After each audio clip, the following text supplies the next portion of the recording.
Assalamualaikum warahmatullahi wabarakatuh. Di sini saya akan edukasi tentang sehat jiwa pada ibu hamil dengan trimester. Ada trimester ke-1, trimester kedua, dan trimester ketiga. Yang pertama-tama saya mulai dulu dengan pengertian sehat jiwanya itu sendiri itu apa ya?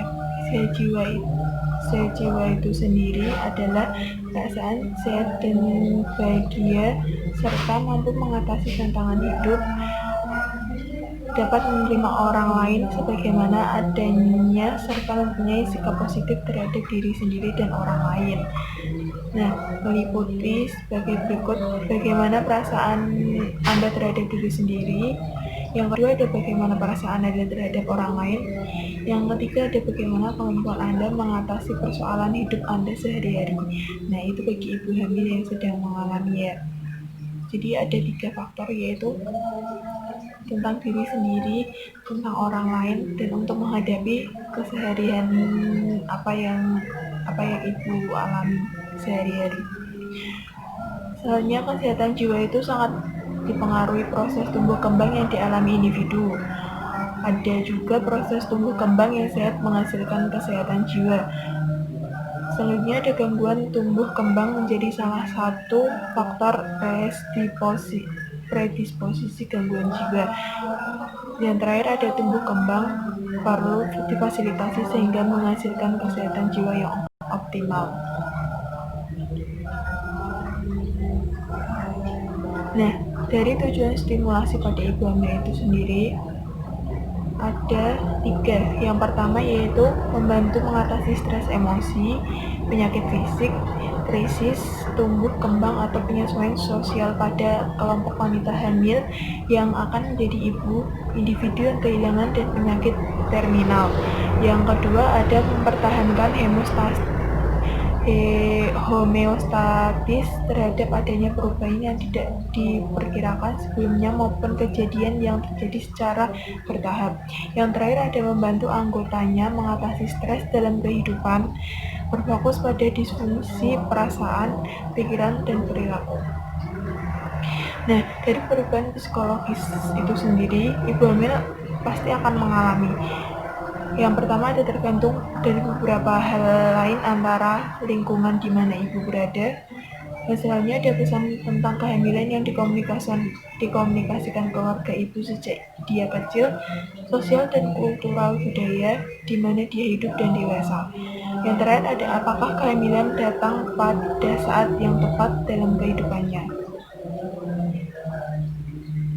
Nah, siapa yang mendapatkan dampak dari kehamilan ini? Tentu saja itu yang pertama ada ibu. Ibu itu adalah peran utama. Yang kedua ada ayah. Ayah itu yang selalu mendampingi ibu hamil apapun yang ibu itu butuhkan. Selanjutnya ada nenek dan kakek. Yang terakhir ada sibling atau saudara kandung. Nah, ibu primipara atau kehamilan pertama umumnya membutuhkan banyak informasi tentang semua topik. Keinginan untuk tahu besar perkembangan janin, nutrisi, vitamin, dan tanda-tanda bahaya pada kehamilan. Primipara membutuhkan motivasi peran menjadi ibu. Nah, yang selanjutnya ada ibu multiparah, yaitu kehamilan kedua dan seterusnya. Nah, mempunyai pengalaman perubahan fisik dan psikologis dihubungkan dengan kehamilannya. Yang kedua ada mempunyai pandangan fisik spesifik terhadap pengalaman tentang kelahiran. Yang terakhir ada teknik antisipasi. Nah, di sini juga ada tugas psikologis selama kehamilan nih. Dari trimester pertama itu menerima kehamilan. Wanita dan pasangan membutuhkan waktu untuk keluar dari shock, belajar untuk menerima dan berkonsentrasi terhadap apa yang mereka rasakan pada kehamilannya. Nah, di trimester yang kedua ini sama dengan menerima si bayi.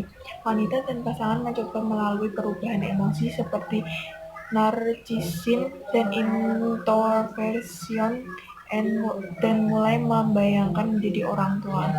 Dan trimester yang ketiga menyiapkan kelahiran bayi dan berakhirnya kehamilan. Wanita dan pasangan menerima kehamilan dengan kesabaran dan siap dengan kelahiran.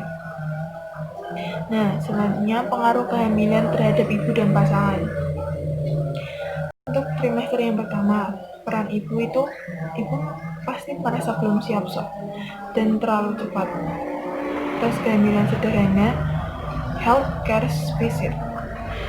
Dan yang terakhir ada respon emosional ambivalen. Untuk ayah bisa jadi yang pertama ia akan menolak atau tidak tertarik akan kehamilan. Yang kedua, perlu pengakuan tentang pentingnya peran ayah dan support. Dan yang ketiga, wanita beradaptasi terhadap kehamilannya. Suami juga mungkin mengalami perubahan psikologis yang sama. Nah, di trimester yang kedua ini, ibu akan mulai merasakan quickening atau pergerakan janin. Ibu mulai memberikan identitas pada janin, dan ibu akan membayangkan hal yang menarik. Pasti anakku gini. Nah, itu pasti akan terjadi. Yang ayah lakukan pada trimester kedua, ayah melakukan upaya untuk mendukung. Ini akan terjadi di trimester kedua karena mungkin sudah mulai menerima kenyataannya. Dan kedua ada tidak enjoy atau menginformasi tentang seksualitas selama kehamilan. Yang ketiga dia butuh fakta untuk mengkoreksi misinterpretasi.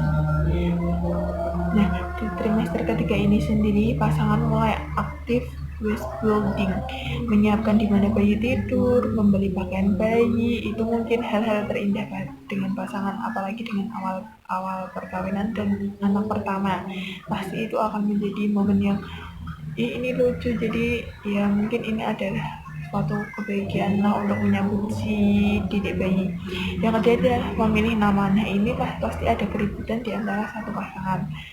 Yang terakhir ada belajar tentang kehamilan.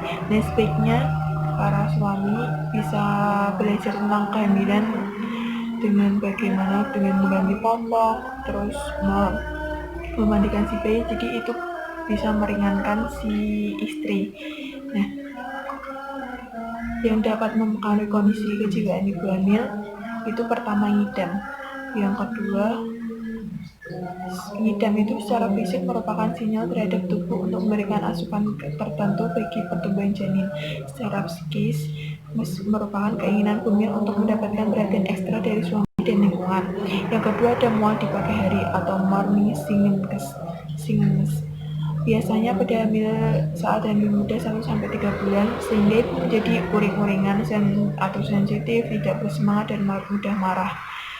Itu dipengaruhi oleh perubahan fisik dan tekanan psikis seperti hiperemesis gravidarum atau muntah berlebihan akibat kecemasan pada ibu hamil.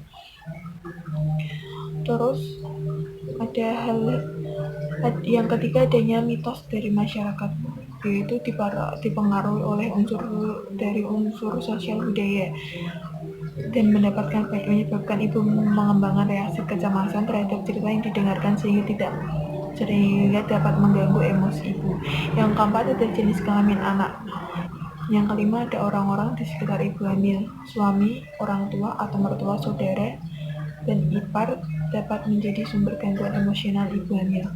Sikap lingkungan sekitar, kondisi perkawinan dan hubungan dengan suami dapat menentukan sikap ibu terhadap kehamilannya. Penyebab kecemasan ibu hamil, yang pertama ada perubahan fisik yang dialami selama kehamilan.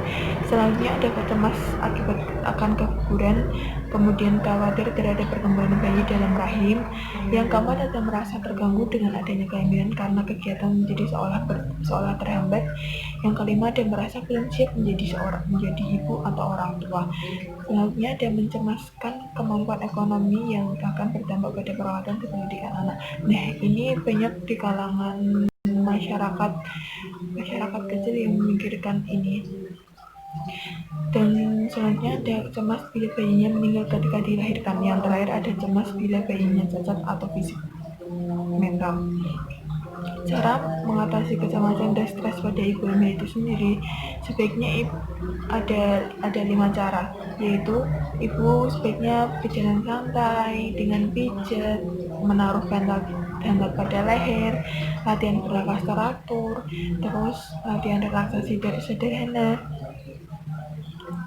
Nah, penuntunan relaksasi sederhana ini saya akan ajarkan ya. Yaitu yang pertama dilakukan setidaknya 1 kali sehari sekitar 20 sampai 30 menit, sesuaikan dengan situasi dan kondisi. Terus yang kedua ada anjurkan ibu menyempatkan diri untuk istirahat sejenak dan santai setiap hari. Nah, selanjutnya anjurkan ibu berbaring tenang dengan meletakkan sebuah bantal di samping untuk penyangga perut agar ibu merasa nyaman. Yang keempat ada pada saat berbaring, pusatkan perhatian ibu pada pernapasan. Dalam relaksasi ini yang dilakukan pernapasan saat parut, bukan pernapasan dada, di mana ibu dilatih bernapas pelan, menarik nafas secara teratur dan stabil.